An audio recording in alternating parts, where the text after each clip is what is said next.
Hey everyone, so this video is going to be a little personal. I'm reflecting on grief and how it's experienced with BPD.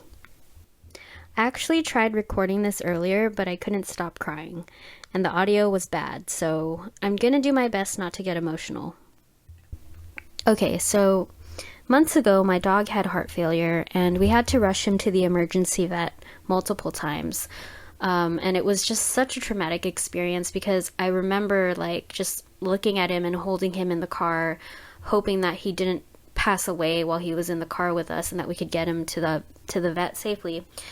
And I just saw his tongue turning purple and seeing that he couldn't breathe. It was just so fucking heartbreaking and scary.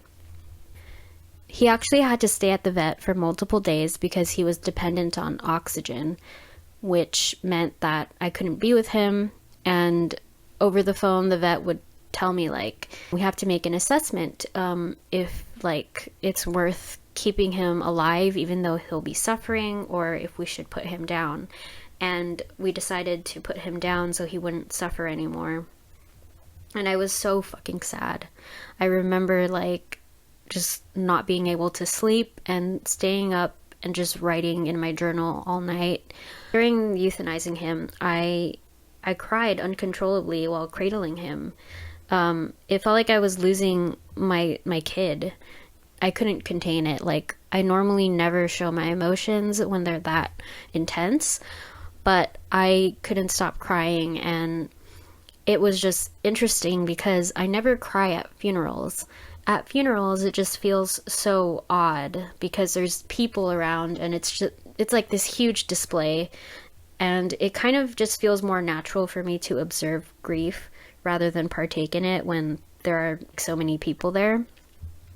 But anyway, grieving my dog and experiencing untamed emotions of deep sadness in front of other people kind of made me think about how different my process of grief is with losing people versus losing an animal. I remember when one of my best friends passed away. I was 23 at the time and not great at detecting my BPD symptoms. So this happened during a period of ignoring her and not making an effort to hang out. I was basically splitting on her because I was so angry. And I even had a little bonfire to burn most of the letters and the things that she gifted me. But I don't think she even knew that I was upset because I never confronted her and my communication skills were just terrible back then.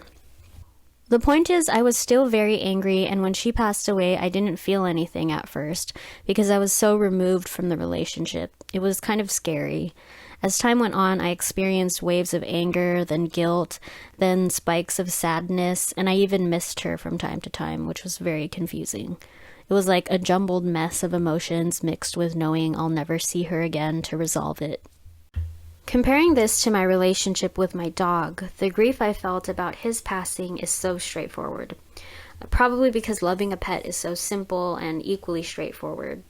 They're in your care, so you know to just love them unconditionally. You don't exchange words with them that run the risk of being miscommunicated, and it just feels easy. I think that's why losing Lucky is so hard for me.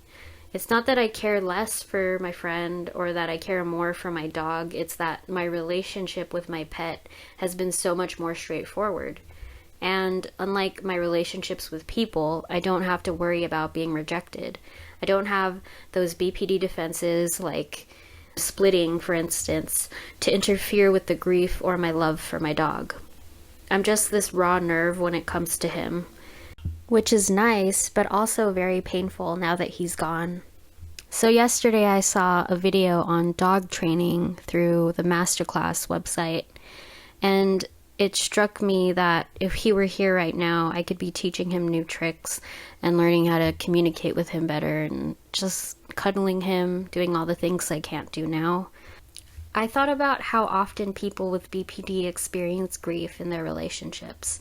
We experience loss in the anticipation that our loved ones will leave us or reject us, just like I experienced loss when I was splitting on my friend. I was angry, but I was also projecting. I was afraid of her no longer thinking the world of me, and I left her before she could leave me. The fear of abandonment is so severe that I think we don't know how to experience real intimacy at least half of the time that we're in a relationship.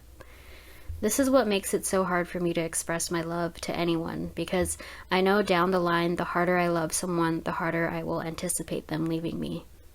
And that's really scary. I remember feeling relieved when my friend passed away, because when I was splitting on her, I felt like she was dead to me anyway. And this isn't a sentiment that I can share with someone who doesn't have BPD or who's not familiar with it. Our mutual friends would have looked at me like I was a monster.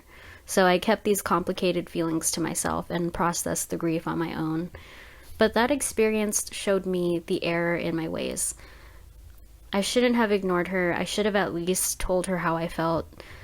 Reflecting on the relationship prompted me to get better at detecting splitting in future relationships.